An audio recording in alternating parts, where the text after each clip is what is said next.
Good afternoon, everyone. Welcome to One Watershed, One Plan, moving from planning to implementation. My name is Tara Ostendorf, and I am the Watershed and Water Quality Project Coordinator with More Engineering, working out of our St. Cloud office.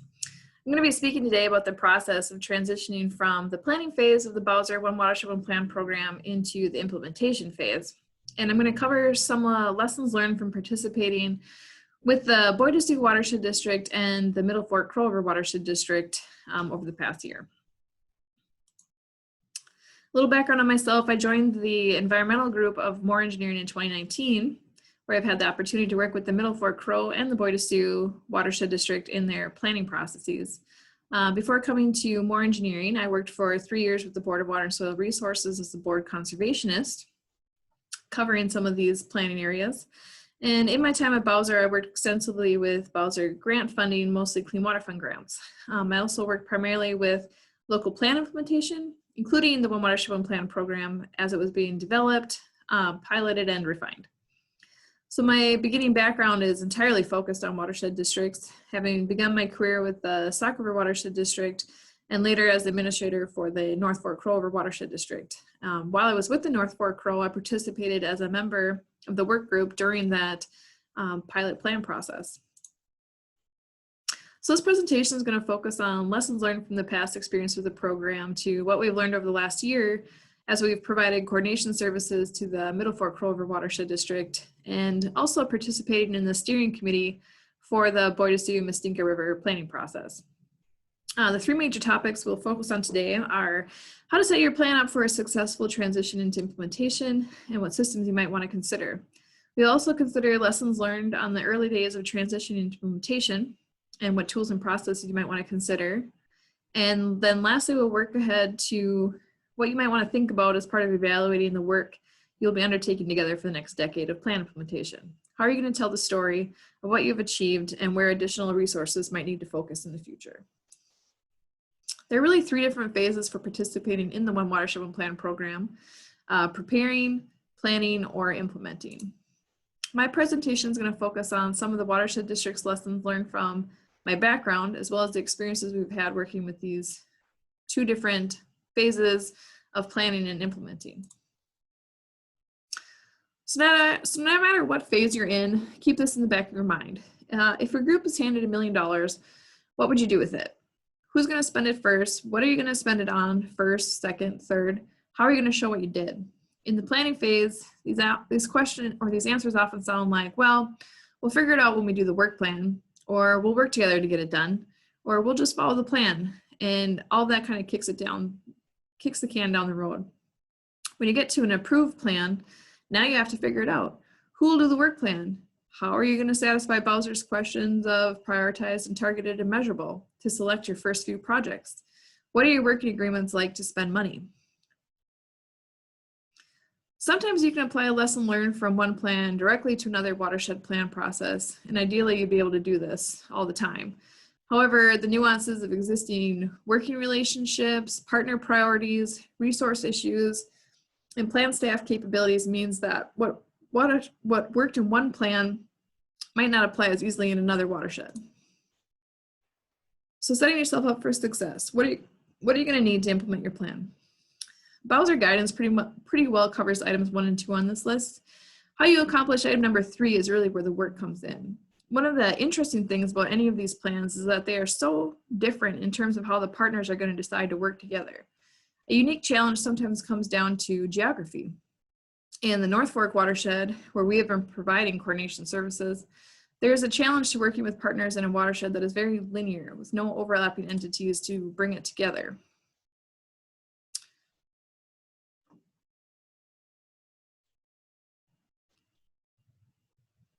Conversely, in the Boyd-to-Sioux Mustinka, the watershed district overlaps the entire planning region, which makes selecting projects, sharing services, and allocating funds much easier than in the North Fork watershed, where you have 2 separate watershed districts on the upper end of the watershed and no overlapping entity across the entire watershed district.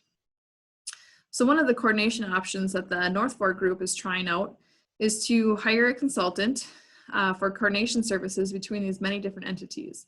Another option could be to hire a full or part-time position that would be housed by one of the planning partners and potentially funded from a combination of grants and local contributions. However, at this point, it is more cost-effective and beneficial to hire a consultant to provide this service. We're able to provide a larger range of services and specific expertise across the company without overhead costs, which hiring a full or part-time staff person may not be able to provide. In addition, our contracting is task-oriented and limited for a specific period of time, meaning that you won't have ongoing staffing costs. For the Boy to Sue, they are at the point in their transition process where they'll have to be figuring out what the best options are for them in terms of plan coordination and management. There are a couple different considerations when you think about fiscal responsibilities as a watershed district transitioning from planning to implementation. The One Watershed One Plan program requires the plan to estimate costs for implementing actions in the plan. I see this broken down into 3 different funding pots. What you can get done with your current levels of funding, what are you going to do with a watershed-based implementation funding request, and then what other programs you might want to go after in the future. Maybe that's RCPP or LISARD SAMs or some other way to fund larger scale projects. For watershed districts, depending on what ongoing project funding you have available to you, this is the part of the plan that is somewhat harder to contribute to, but it's very important to have identified in the plan to inform your future implementation efforts. For example, in the Boy to Sue Mustinka planning area, the watershed district was very concerned that their capital improvement plan was well represented. The district has an active capital improvement project plan that they've been tackling over the past few years.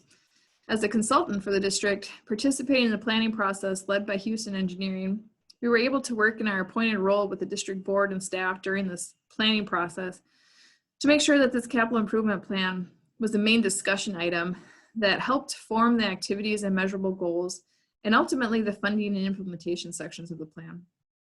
In this graphic from the draft plan, you can see how funding for capital improvements is tied to specific planning regions.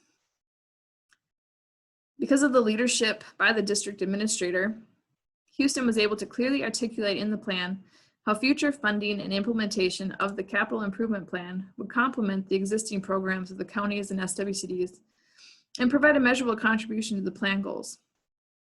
As this planning process transitions into implementation, completing annual work plans and determining annual funding for programs versus capital projects is already spelled out in the plan, and it will be much easier for the plan manager or coordinator to work with. As the planning group moves into implementing their plan, the watershed district will be well represented in the discussion of the annual work plan, its priorities, and funding allocations. That brings us to the discussion of using your plan to write an annual or biannual work plan. Work plan process can be as complicated or as simple as you make it. Your plan is really going to be the driving tool that helps you figure out what you'll be working on from year to year. It seems like a no-brainer. You obviously spent years of your life working on putting a plan together. Why wouldn't you use it to figure out what you're going to do? However, it's been my experience that it is still somewhat difficult for an entire group to sit down with their completed plan and determine a work plan for the year if they are not already experienced in working together to do that. For example, in the North Fork watershed, their planning area is broken into 7 planning regions, each with its own goals, priorities, and implementation activities. The plan itself doesn't outline which of these 7 planning regions is higher priority than the other. It doesn't provide a roadmap for the group to determine in year 1, we're going to tackle planning region 7 or planning region 3. That is the work that every year this group has to come together and determine what they are going to spend their money on, which partners may have to take the lead for the year, and other decisions. In this case, more engineering was hired to help coordinate some of that work. One of the ways that we are assisting is to develop a process of prioritization that wasn't necessarily defined in the plan. So keep in mind that this plan was one of the 5 pilots, so some refinements are to be expected. PTM map was the tool that this watershed group had decided to use very early on in the process to inform the plan. Implementation is based on the 250 best BMPs within each planning area identified through PTM map. These are the practices that should provide the cost-effective pollutant reductions best suited to address the issue for that planning region. One of the ways that we can make this plan more user-friendly is to create a tool, in this case, an interactive web map, that displays all of this information in an easy-to-use format that doesn't require extensive GIS expertise to use. Currently, the map shows different outputs from PTM map for each identified practice that the group then evaluates as part of their selection process to determine which projects are funded. It also shows other information for other catchments where work might be completed so that the same information can be utilized for other practices. Even though this plan lays out the technical aspects of where they should work and what they should be working on to achieve their goals, it doesn't do the work of prioritizing how they're going to get that done on an annual basis. So this lack of targeting was a major challenge and ultimately a hurdle to getting an approved work plan from Bowser for the watershed-based implementation funds in this past funding cycle. The partnership could use the plan to develop work plan activities for what they wanted to work on, but not necessarily to say exactly where they would be implementing practices to a degree that Bowser was comfortable approving that work plan. Ultimately, what was worked through was a process of prioritizing which planning regions would be the main focus of the work plan, down to the level of a HUC 12. Choosing the planning regions, HUCs, and other information was based on what the plan's measurable outcomes would be, trying to find the areas to work in that would have the most benefit. But it was also heavily influenced by a few key factors such as staff capacity, existing workloads, and ultimately willing landowners. So no matter what practices are identified as needing to be done, those are still major factors that need to be taken into consideration in an approvable work plan. Ultimately, this process was time-consuming and required a lot of back and forth discussion with Bowser. So the lesson that was learned from working in the North Fork this past year is that the plan that you ultimately approve needs to provide a bit of a roadmap for implementation. A plan that has a focused implementation section and is well thought out in terms of its usability is going to make the process of working together and achieving goals much easier. Along with figuring out what projects to implement, there is all of the other work that comes with managing the program. If you don't want the effort of planning to be wasted, ongoing facilitation and coordination roles will be important to define within your group. Your planning group might have a partner or partners who are willing to take on these various responsibilities to continue making progress, or you may not have anyone willing to take on the additional work. Hiring coordination services is just one way to address the workflow that you might undertake. Remember, these processes are as complicated or as simple as the system you have set up. No two are going to be identical, as no two plans are identical. The workload highlighted here is the bare bones of what will need to be completed moving forward. For the North Fork Watershed Planning Partnership, some of these activities are included in our contract for services. This provides additional capacity to the SWCD, county, and watershed district staff to continue their work without adding additional workload. For this next year, we're tasked with assisting Wright County in maintaining progress of the Technical Advisory Committee, ensuring regular meetings, helping to create agendas, prepare minutes as needed, and maintain schedules. We'll also be utilizing our experience with various programs to help the group identify other potential sources of funding for specific projects or programs, and potentially write grant applications as directed.